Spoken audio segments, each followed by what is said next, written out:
જય કિસાન દોસ્તો, જે ફટાફટ એક તો તમામ ખેડૂત ભાઈઓ, ખેત મજૂર ભાઈઓ, આપ સૌને વિનંતી કે ઝડપથી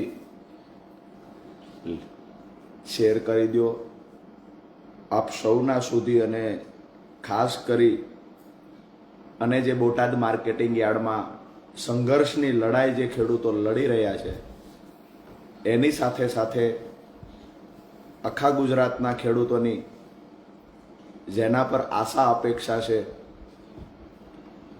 એવા તમામ ખેડૂત ભાઈઓને વિનંતી કે પહેલાં તો વધુ ને વધુ આ લિંકને શેર કરીએ, જેથી કરી અને ખરેખર ગુજરાતમાં સિસ્ટમ કેવી રીતે ચાલી રહી છે, ખેડૂતો માટે આ સરકાર શું વિચારી રહી છે, કઈ કઈ હદે દમનગીરી કરી શકે છે, આ તમામ મુદ્દાઓને લઈ અને ખાસ કરી ગઈકાલની ધરપકડથી લઈ અત્યાર સુધીની તમામ ઘટનાઓનો પર્દાફાશ તો કરીશું, પણ આખો ઘટનાક્રમ ગુજરાતના એક એક નાગરિક સુધી પહોંચાડવાના આપણે સૌ પ્રયત્ન કરીશું. દોસ્તો, પહેલા તો આપ સૌને આપના એક નાના ભાઈ તરીકે જય કિસાન. આપ સૌએ ગઈકાલ સવારથી લઈ આજ દિવસ સુધી, અત્યાર સુધી જે ઉતાર ચઢાવનો ઘટનાક્રમ ઘટ્યો એમાં આપ સૌએ જે મને પ્રેમ આપ્યો આ અદ્ભુત હતો. મેં ક્યારેય મારા જીવનમાં એક 35 વર્ષના યુવાનને આટલો પ્રેમ કોઈ ખેડૂત કરે આવું મેં મારા જીવનમાં ક્યારેય નથી જોયું. પહેલા તો બોટાદ જિલ્લાના, બોટાદ આસપાસમાંથી જે ખેડૂતો આ લડાઈમાં સહકાર આપવા માટે પધાર્યા, આ તમામ ખેડૂતોને નતમસ્તક વંદન કરું છું. દોસ્તો, ગઈકાલે આમ તો આ ઘટના ખૂબ લાંબા સમયથી ચાલતી બોટાદ માર્કેટિંગ યાર્ડમાં, ગુજરાતના લગભગ મોટાભાગના માર્કેટિંગ યાર્ડમાં ક્યાંક ને ક્યાંક ખેડૂતોને લૂંટવાનું આયોજનપૂર્વકનું એક ષડયંત્ર ચાલે છે. એમાં સૌથી વધારે ખેડૂતોને લૂંટવાનું ષડયંત્ર ક્યાંય ચાલતું હોય તો બોટાદ માર્કેટિંગ યાર્ડમાં ચાલે છે. બોટાદ માર્કેટિંગ યાર્ડમાં કડદાના બહાના હેઠળ વારંવાર ખેડૂતોને લૂંટવામાં આવે છે. અગાઉ પણ આ મુદ્દે જ્યારે જ્યારે રજૂઆત કરી ત્યારે મૌખિક જવાબ આપવામાં આવતો કે હવે પછી કડદો નહીં થાય, પરંતુ થોડા દિવસ પછી ફરી વખત આ કડદાની સિસ્ટમ ચાલુ થઈ જતી બોટાદ માર્કેટિંગ યાર્ડમાં. બોટાદ માર્કેટિંગ યાર્ડનું આજથી એક નવું નામ આપણે જાહેર કરીએ છીએ, બોટાદ કડદા માર્કેટિંગ યાર્ડ. આ બોટાદ કડદા માર્કેટિંગ યાર્ડમાં વેપારીઓ, અમુક કમિશન એજન્ટો અને યાર્ડના સત્તાધીશો સાથે મળી અને વર્ષોથી ખેડૂતોને ત્યાં કડદાના બહાના હેઠળ લૂંટી રહ્યા છે. જ્યારે ખેડૂતોની આ તમામ ફરિયાદ મળી, આ ફરિયાદ આવતા સ્વાભાવિક છે કે ખેડૂતના દીકરા તરીકે, અને જ્યારે સમગ્ર ગુજરાતના ખેડૂત એક ખેડૂત આગેવાન તરીકે રાજુ કરપડાને જાણતા હોય, ત્યારે મારી નૈતિક જવાબદારી બને કે આ મુદ્દાને ઉજાગર કરવો, આ મુદ્દાને લઈને બોલવું, આ મુદ્દાને લઈને લડવું. તો હું બોટાદ માર્કેટિંગ યાર્ડમાં 10/10/2025 સવારે 10 કલાકે રજૂઆત કરવા જાય છે એવી મેં જાહેરાત કરેલી, જે જાહેરાતના અનુસંધાને હજારોની સંખ્યામાં ખેડૂતો આક્રોશ સાથે રજૂઆત કરવા આવ્યા. માર્કેટિંગ યાર્ડના ચેરમેનને અમે બોલાવ્યા. માર્કેટિંગ યાર્ડના ચેરમેનને બોલાવી શાંતિ ગાંધી ચિંધ્યા માર્ગે શાંતિથી અમે રજૂઆત કરી કે ભાઈ ખરેખર અમારી બે માંગણીઓ છે, એકદમ વ્યાજબી માંગણી છે, આ માંગણી અમારી પૂરી થવી જોઈએ. અમારી માંગણી ખેડૂતો માટે એ હતી કે ગુજરાતના કોઈ પણ યાર્ડમાં આટલા મોટા પ્રમાણમાં ખેડૂતો સાથે છેતરપિંડી થતી નથી જેટલી બોટાદમાં થાય છે. અમારી માંગણી એ હતી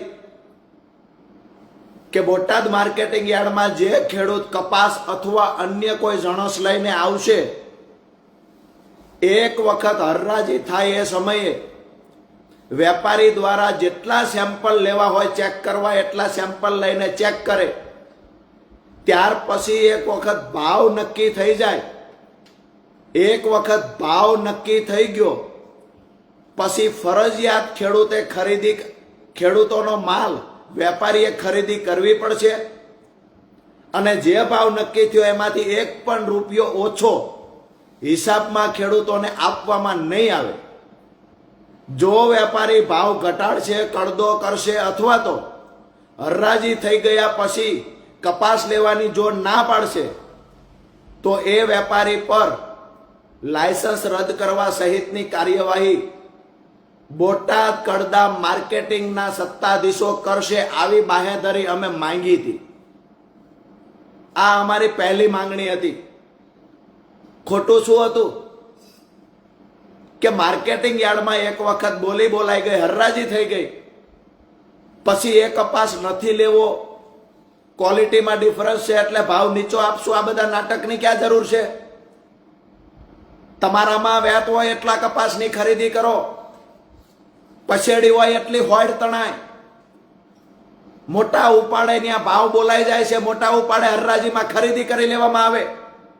ત્યાર પછી અભણ માર્કેટિંગ યાર્ડમાં રહેલો અમારો ખેડૂત વેપારીને ત્યાં કપાસ ખાલી કરે ત્યારે વેપારી દ્વારા કહેવામાં આવે કે 1400 રૂપિયામાં હરરાજી થઈ હતી, પણ હવે 200 રૂપિયા કાપીશું, 250 રૂપિયા કાપીશું, 300 રૂપિયા કાપીશું.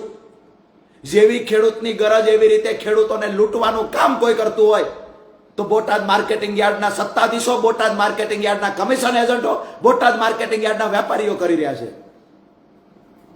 એક ખેડૂતના દીકરા તરીકે લોહી ઉકળી ઉઠે છે કે આવી રીતે ખેડૂતોનું શોષણ કરવાનું છે. અમે માંગણી એ લઈને ગયા કે આ કડદા સિસ્ટમ બંધ થવી જોઈએ. માર્કેટિંગ યાર્ડનો ચેરમેન મીડિયા સામે આવીને કહે છે કે અમે કડદો બંધ કરી દીધો છે. તો અમે કહ્યું કે ભાઈ લેખિતમાં આપો, કડદો બંધ કર્યો હોય તો. હવે પછી કડદો નહીં થાય, લેખિતમાં બાહેધરી આપો.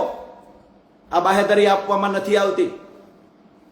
અમારી બીજી માંગણી હતી કે બોટાદ કડદા માર્કેટિંગ યાર્ડની અંદર જે ખેડૂત પોતાનો કપાસ અથવા અન્ય જણસ લઈને આવે, હરરાજી થઈ ગયા પછી આ ખેડૂત પોતાના ખર્ચે કોઈ વેપારીના ગોડાઉન સુધી કે જીન સુધી કપાસ નાખવા નહીં જાય. ખેડૂતની માત્ર જવાબદારી એટલી છે કે બોટાદ માર્કેટિંગ યાર્ડ સુધી પોતાનો કપાસ પહોંચાડી દે. પછી કપાસને ક્યાં લઈ જવો, શું કરવો, એ એક વખત હરરાજી થઈ ગઈ, વેપારીએ ખરીદી લીધો, ત્યાર પછી એ વેપારીએ જોવાનું છે, ખેડૂતે નથી જોવાનું. દુનિયાના કોઈ માર્કેટિંગ યાર્ડમાં મેં આવું નથી જોયું કે હરરાજી થઈ ગયા પછી ખેડૂતને કહેવામાં આવે કે તમારો કપાસ, અમારું જીન, અમારું ગોડાઉન 15 કિલોમીટર 20 કિલોમીટર દૂર છે, ત્યાં તમારો કપાસ પહોંચાડો, આવું ખેડૂતને કહેવામાં આવે. એ ખેડૂતને ભાડું પણ આપવામાં નથી આવતું દોસ્તો. તો અમારી મુખ્ય બે માંગણીઓ હતી કે એક તો જે કપાસની હરરાજી થઈ જાય ત્યાર પછી એક પણ રૂપિયો બિલમાં ઓછો ન આપવામાં આવે અને જેટલી પણ ખેડૂતનો કપાસ હશે કે અન્ય જણસ હશે માર્કેટિંગ યાર્ડમાં લાવ્યો છે, જેની હરરાજી થઈ છે, એ તમામ જેટલો પણ જથ્થો કપાસનો હોય એ વેપારીએ ખરીદી લેવાનો. આમાં અમારી ખોટી વાત શું હતી? હરરાજી થઈ છે, વેપારીએ ખરીદી કરી છે, ત્યાર પછી આનાકાની કરવાનો પ્રશ્ન ક્યાં ઉભો થાય છે? શું કામ બોટાદમાં જ આવું થાય છે? બીજી વાત અમારી હતી કે માર્કેટિંગ યાર્ડ સુધી ખેડૂત પોતાના ખર્ચે કપાસને જણસને પહોંચાડે છે, પછી વેપારીએ ક્યાં લઈ જવું એ તો વેપારીએ નક્કી કરવાનું છે. વેપારીએ પોતાના વાહન મૂકવાના છે. કાલે તો વેપારી એવું કહે છે કે મારું ગોડાઉન રાજકોટ છે, પાળિયાદ છે, તો શું ખેડૂતે વેપારીનું ગોડાઉન જ્યાં છે ત્યાં નાખવા જવાનો કપાસ? આ બંને માંગણીઓ લઈને અમે ગયા હતા કે ભાઈ લેખિતમાં બાહેધરી આપો કે ખેડૂતની સાથે આવી રીતે ક્યારેય ફરીવાર ચીટિંગની ઘટના નહીં બને. તો આ બાહેધરી આપવામાં આનાકાની કરી ચેરમેન ભાગી ગયા. વેપારીઓએ ચેરમેન પર દબાણ કર્યું હોય એવું અમને લાગ્યું. ક્યાંક ને ક્યાંક યાર્ડના સત્તાધીશો વેપારીઓની સામે ઘૂંટણીએ પડી ગયા હોય એવું અમને લાગ્યું. અમે તો એ માંગ્યું હતું કે બોટાદના ખેડૂતોના ખિસ્સા કાપવાનું બંધ કરો. આ તો લેખિતમાં આપો, લેખિતમાં આપો કે બોટાદના ખેડૂતના ખિસ્સા અમે તમે નહીં કાપો. એવું પણ લેખિત આપી શક્યા નથી. સીધી વાત એ છે કે વેપારીઓ ખેડૂતને લૂંટે છે. વરિષ્ઠ પત્રકાર મિત્રએ જેમ કહ્યું હતું, મોટા ભાગના વેપારીઓ કસાય માફક બની ગયા છે. મોટા ભાગના માર્કેટિંગ યાર્ડની અંદર ખેડૂતોને કસાયની માફક લૂંટવામાં આવી રહ્યા છે. અને મેં બોટાદની અંદર જઈને જોયું દોસ્તો કે આ વેપારીઓને જો પીઠબળ કોઈ પૂરું પાડતું હોય, આવા લે ભાગુ જે માર્કેટિંગ યાર્ડના સત્તાધીશો છે એને કોઈ પીઠબળ પૂરું પાડતું હોય તો ગઈકાલ રાત્રે મેં જોયું છે ગાંધીનગરમાં બેઠેલા સત્તામાં બેઠેલા નેતાઓ આમને પીઠબળ પૂરું પાડે છે. દોસ્તો અમે શાંતિથી કાર્યક્રમ કરતા, શાંતિથી અમે રામધૂન બોલાવતા, શાંતિથી ભજનો બોલાવતા કે જ્યાં સુધી અમને બાહેધરી નહીં આપે ત્યાં સુધી અમે અહીંયાથી નહીં જઈએ. અચાનક સાંજે વેપારીઓ દ્વારા હડતાલ ઉપર ઉતરી જવામાં આવે છે કે અમે કોઈની ખરીદી નહીં કરીએ. વેપારીની સામે યાર્ડના સત્તાધીશો સરેન્ડર થઈ જાય છે. માઇકમાં એલાઉન્સ કરવામાં આવ્યું સાંજે 5 વાગે ગઈકાલે કે આવતીકાલથી બોટાદ કડદા માર્કેટિંગ યાર્ડ બંધ કરવામાં આવે છે. અચોક્કસ મુદતની હડતાલ રાખવામાં આવી છે. ભાઈ ખેડૂત સંગઠિત બન્યો, ખેડૂત જાગૃત બન્યો. એ ખેડૂત જ્યારે કહેવા માટે આવ્યો ભાઈ કડદો બંધ કરો, તો વેપારીઓને તો ન ગમ્યું, યાર્ડના સત્તાધીશોને પણ ન ગમ્યું. મતલબ સાફ હતો, કમિશન એજન્ટ હોય, યાર્ડના સત્તાધીશ હોય કે વેપારી હોય, આ તમામની ભાગ બટાય આ કડદા કાંડની અંદર થતી હતી. અમે શાંતિથી બેઠા હતા. રાત્રે અચાનક જ રાત્રે 2:30 થી 3 વાગ્યાના અરસામાં પોલીસ આવે છે. પહેલી વાર આટાફેરા કરવાનું ચાલુ થાય છે. 12 થી વધારે ગાડીઓ માર્કેટિંગ યાર્ડમાં આવે છે. અમને સમાચાર મળ્યા કે રોડ પર મોટો પોલીસ બંદોબસ્ત ગોઠવી દેવામાં આવ્યો છે.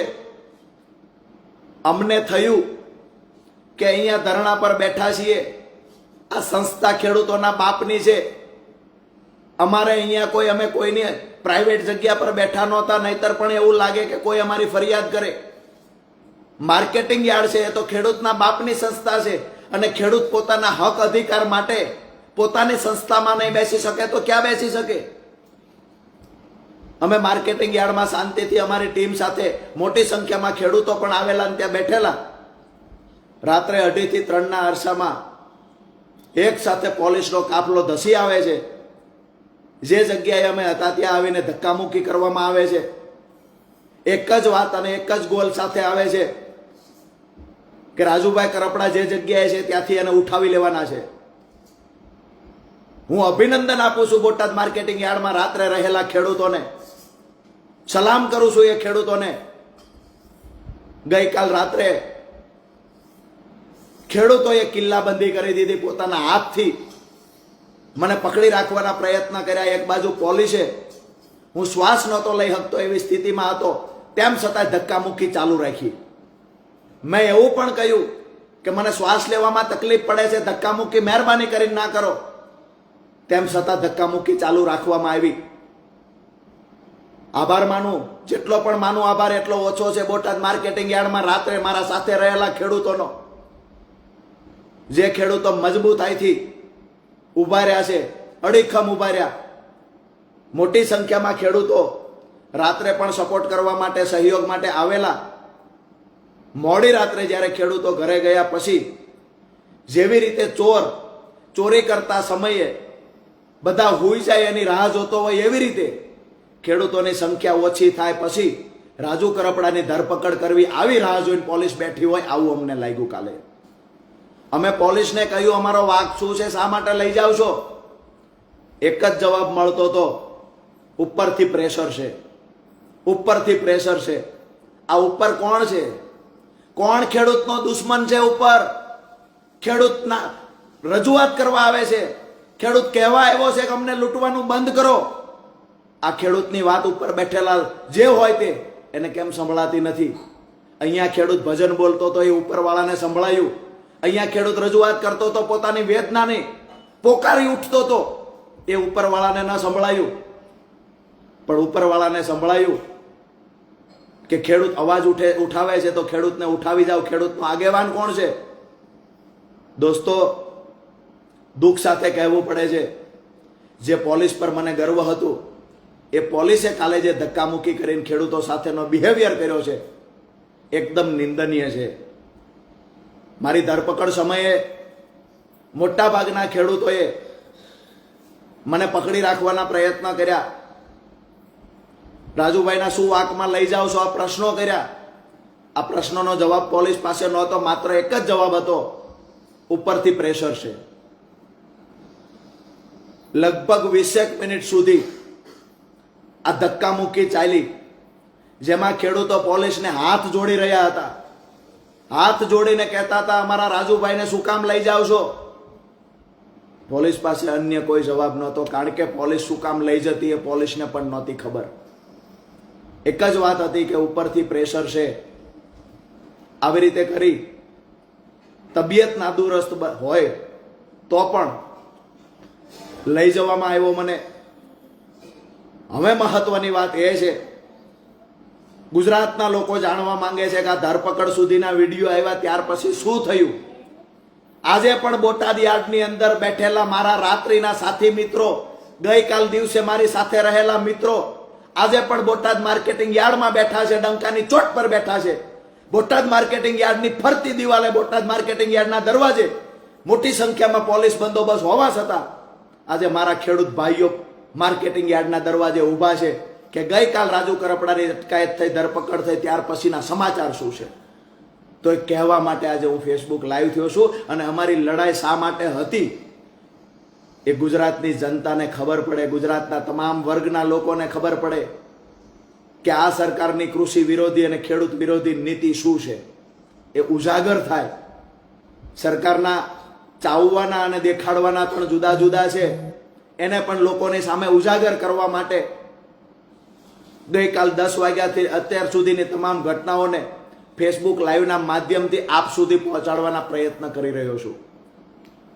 રાત્રે માર્કેટિંગ યાર્ડમાં પોલીસે જ્યારે મને ગાડીમાં બેસાડ્યો ધક્કામુક્કી કરીને, ક્યાંક ને ક્યાંક મારા કપડાં પણ તૂટી ગયેલા હતા, કારણ કે ધક્કામુક્કી જેટલી કરવામાં આવી. હું શાંતિથી પોલીસને કહી રહ્યો હતો કે સાહેબ હું શાંતિથી વાત કરવા તૈયાર છું, તમે શાંતિથી વાત કરો, શું છે એ અમને સંભળાવો.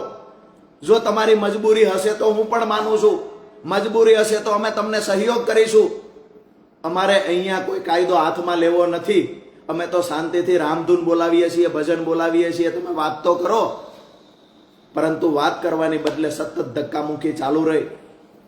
અને એવડા મોટા ટોળામાં જ્યારે ધક્કામુક્કી ચાલુ રહે ત્યારે સ્વાભાવિક છે કે થોડીક સ્વાસ્થ્યને લઈને પણ તકલીફ થાય, જે તકલીફ મને થઈ.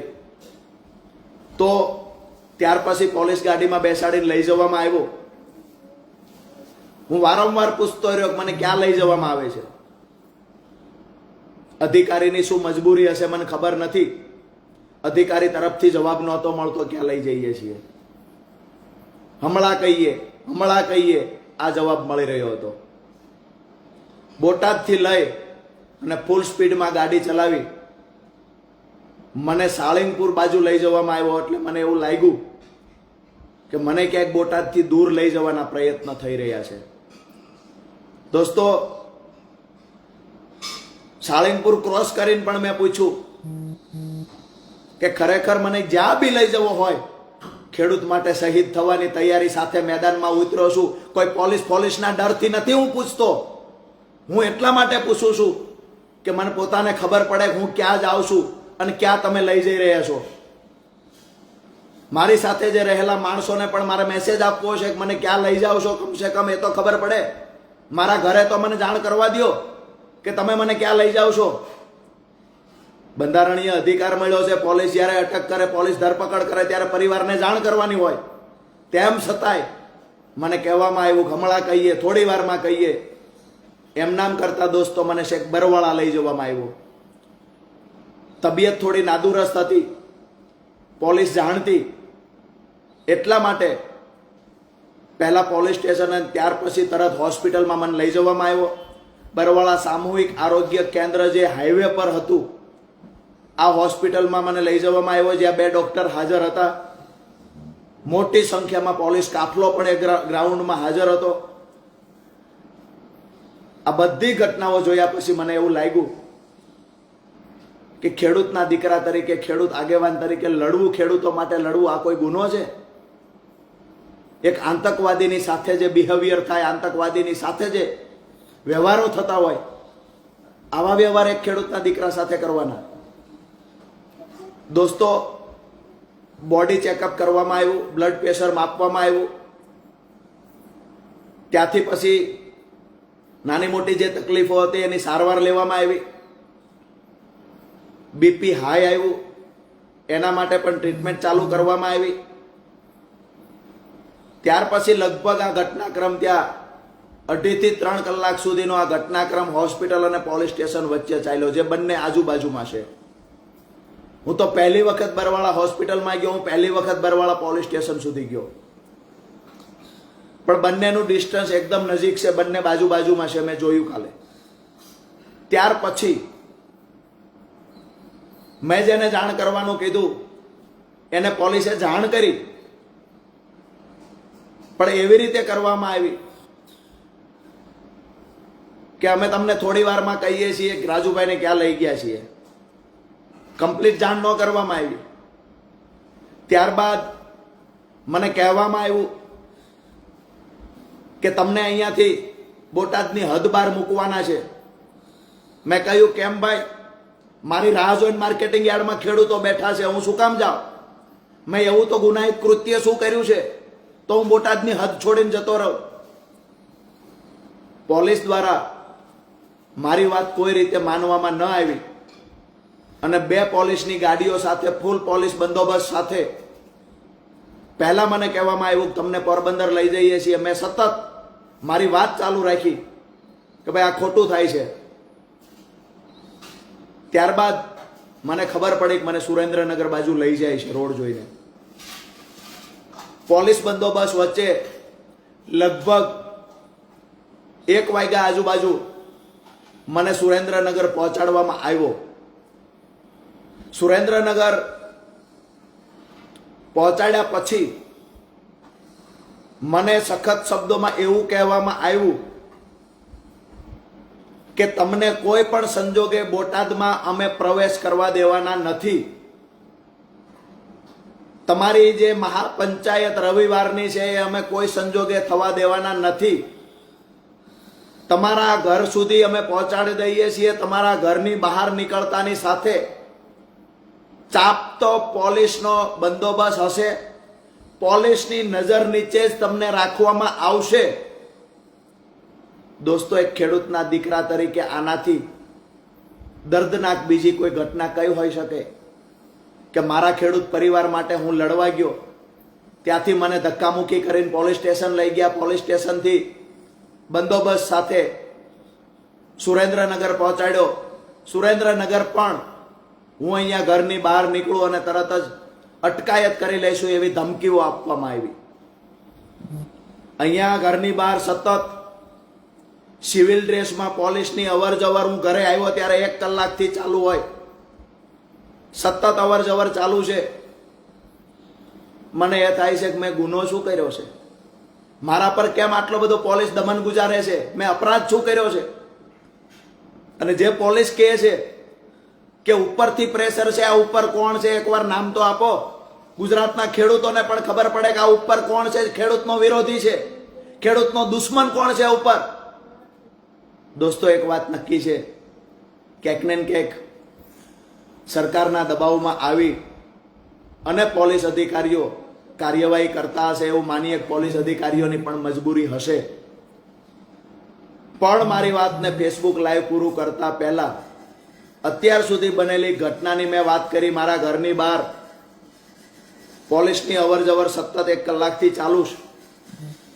મને ખુલ્લીને કહેવામાં આવ્યું છે બોટાદ પોલીસ દ્વારા કે જેવા બહાર નીકળશો એવા તમારી અટકાયત ફરીવાર કરી લેવાની છે. પોલીસની અટકાયતથી ડરતા નથી, ધરપકડથી ડરતા નથી, પોલીસ કેસ કરશે જુઠ્ઠા એનાથી ડરતા નથી અમે. મહત્વની વાત એ છે કે અમારો કોઈ અપરાધ નથી, કોઈ ગુનો નથી, તેમ છતાં ગુજરાત પોલીસ અમારા પર દમન શા માટે ગુજારે છે? ગુજરાત પોલીસ, બોટાદ પોલીસ, જે બોટાદ માર્કેટિંગ યાર્ડમાં વેપારીઓ લૂંટી રહ્યા છે ખેડૂતને, એના પર કાર્યવાહી નથી કરી શકતા. શું નમાલી છે પોલીસ? નમાલી સરકાર છે કે વેપારીઓ બેફામ લૂંટે ખેડૂતને? કાર્યવાહી, ખેડૂતની રજૂઆત આવવા છતાં વેપારી પર કાર્યવાહી નથી કરી શકતા. અને એક ખેડૂતો માટે 35 વર્ષનો યુવાન લડવા નીકળ્યો, તે યુવાનનો અવાજ દબાવવાના પ્રયત્ન થઈ રહ્યા છે. દોસ્તો, ગમે એટલી કિલ્લેબંધી પોલીસ કરે, બોટાદ માર્કેટિંગ યાર્ડમાં બેઠેલા ખેડૂત ભાઈઓ, આજુબાજુમાં રહેલા ખેડૂત ભાઈઓ અને તમામ ગુજરાતના સૌરાષ્ટ્રના ખેડૂત ભાઈઓને એક વાત કરવા માટે આજે ફેસબુક લાઈવ થયો છું. સમગ્ર ઘટનાને લઈને ચર્ચા કરી. હવે એક બીજી મહત્વની વાત કે અહીંયા ઘરની બહાર પોલીસને જેટલા આટાફેરા કરવા હોય એટલા કરે. આવતીકાલે મારા ખેડૂતોના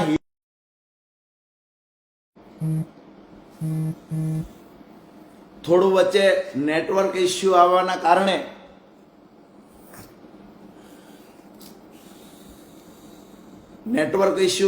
વચ્ચે અવાજ જતો રહ્યો મારો.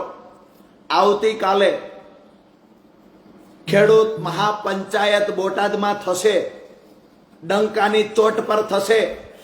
જેટલો પણ અવાજ દબાવવાનો પ્રયત્ન પોલીસ કરશે, બમણી તાકાતથી રાજુ કરપડા ફરી એક વખત બોટાદ ખાતે ખેડૂતોની લડાઈને, ખેડૂતોના અવાજને બુલંદ બનાવવા માટે રાજુ કરપડા ફરી આવતીકાલ બોટાદ આવશે. આજે હું જોઉં છું ક્યાં સુધી પોલીસ મને રોકવાના પ્રયત્ન કરે છે. મારી વાત સાફ છે, જ્યાં સુધી કડદો બંધ નહીં થાય ત્યાં સુધી અમારી લડાઈ સતત ચાલુ રહેશે. આવતીકાલે ઈસુદાનભાઈ ગઢવી, પ્રવીણ રામ સહિતના નેતાઓ બોટાદ આવી રહ્યા છે. અત્યારથી જ હું અન્નનો ત્યાગ કરી અને અહીંયા મારા ઘર પર જ્યારે પોલીસ ઘરની બહાર સતત ચાપતી નજર રાખીને બેઠી છે, મને ઘરની બહાર નીકળવા દેવામાં નથી આવતો, બોટાદ પહોંચવા દેવામાં નથી આવતો, ત્યારે મારી પાસે ગાંધી ચિંધ્યા માર્ગે એક જ હથિયાર છે દોસ્તો. ભગવાનની સાક્ષીએ અત્યારથી આવતીકાલ મહાપંચાયત થાય ત્યાં સુધી હું રાજુ કરપડા આ જુલ્મી અહંકારી અંગ્રેજોની ઓલાદની માફક જુલમ કરી રહેલી સરકારની સામે અન્નનો ત્યાગ કરવાની પ્રતિજ્ઞા લઉં છું દોસ્તો.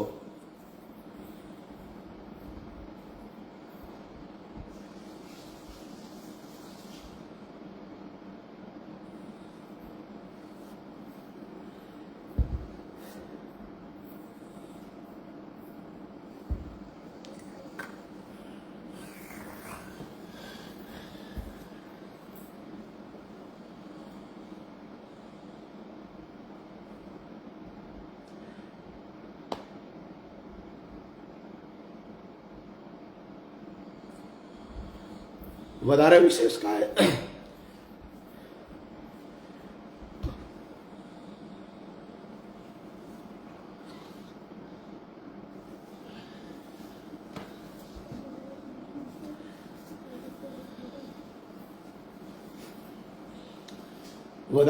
અમે કાંઈ નથી કહેતો, પણ ખેડૂતો માટે લડવા નીકળ્યા છીએ. જ્યાં સુધી પરિણામ નહીં મળે ત્યાં સુધી આ લડાઈ ચાલુ રાખશું. આપણી વચ્ચેથી રજા લઉં છું. જય કિસાન દોસ્તો.